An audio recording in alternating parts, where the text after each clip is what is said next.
why we finally acted on a long-held question. We left for the United States in our early adulthood. At the time, we thought it would be temporary. Finish our studies, work for a while, then return. That was the plan. But life has a way of extending itself.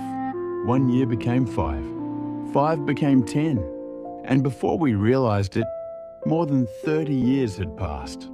We built a full life there. Careers, marriage, children, a business, busy years, productive years, years that didn't leave much space to stop and ask whether this was where we wanted to grow old.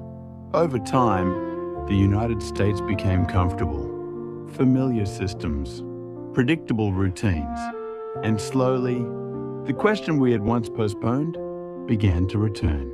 What happens later? Not in theory, but in reality, if one of us goes first, what kind of life is left for the other?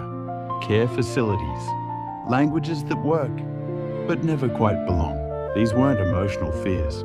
They were practical ones. The kind of thoughts that begin in your late 40s, your 50s, or after retirement, when you realize that time is no longer unlimited. Then came 2020. The pandemic stopped the world. Borders closed, systems froze. Certainties disappeared. We saw how quickly a stable life could become fragile. And we understood something clearly. Everything we depended on could change overnight. That realization didn't push us to move immediately, but it changed the way we thought. We stopped saying someday. We started asking a different question. Is this something we should actually try while we still can? This was never about moving to Korea. It was about acting on a question we had been carrying for years, a question we didn't want to regret ignoring later. We have always believed this. When you prepare and act, and things move forward, there is a reason. And when you prepare and act, and things don't move forward, there is also a reason.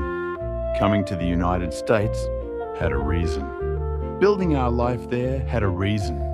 And when the need to test a different future appeared, we chose to take it seriously. But choices like this are never instant. We had responsibilities to close properly, a business to transfer, a lease to complete, commitments to honor.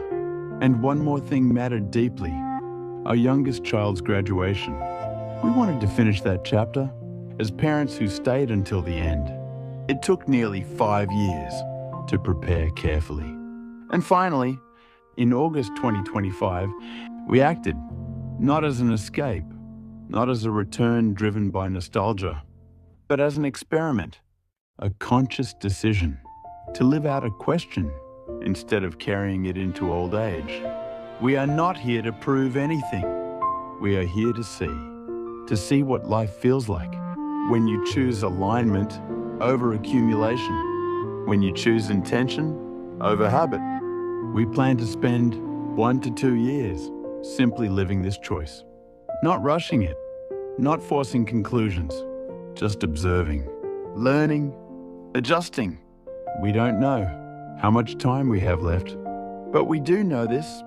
We didn't want to reach the end and wonder what would have happened if we had tried. Starting again is not easy.